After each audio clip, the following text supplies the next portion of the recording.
Khulna Tigers franchise খুবই ভালো এবং আমি বিপিএলটা এখন পর্যন্ত উপভোগও করছি। ফাইনালের গ্যারান্টি দিতে আরও কয়েকটা ম্যাচ খেলতে হবে, এটা খানিকটা হতাশার। আপনি শুধু আপাতত শেষ দুটি ম্যাচ জেতার গ্যারান্টি দিতে পারেন, যাতে আমরা সেরা চারে উঠতে পারি এবং তারপর ফাইনাল খেলতে পারি।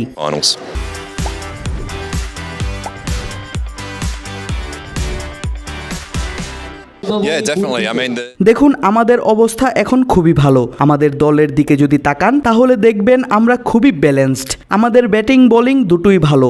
এখন শুধু একসাথে ভালো করতে হবে, কারণ আমাদের একদিন হয়তো বোলিং ভালো হচ্ছে, আবার অন্যদিন হয়তো ব্যাটিং ভালো হচ্ছে। আমাদেরকে একসঙ্গে জ্বলে উঠতে হবে। আমরা জানি এখনকার প্রতিটা ম্যাচই আমাদের জন্য ফাইনাল। পরের ম্যাচ যদি আমরা হেরে যাই তাহলে শেষ। আমাদেরকে জিতে মোমেন্টাম নিতে হবে। অবশ্যই, আমরা কেন প্লে অফে যেতে পারবো না?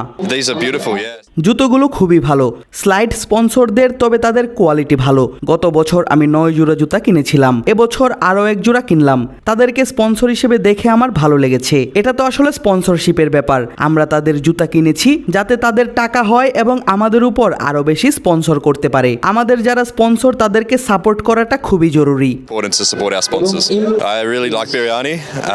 বাংলাদেশের বিরিয়ানি আমার খুবই পছন্দ। ভারতীয় খাবারগুলো আমার ভালো লাগে। বাংলাদেশের খাবার সত্যিই খেতে মজাদার।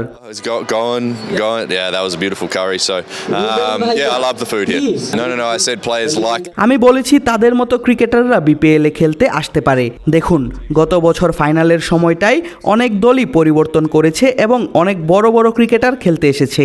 বিপিএল এর শেষের সময়টায় কারা আসবে সেটা আসলে আইএল টি20 এবং SA20 লিগের উপর নির্ভর করবে। আমি জানি না তারা আসবে কিনা, তবে তাদেরকে বিপিএল এ দেখতে পারলে ভালো লাগবে।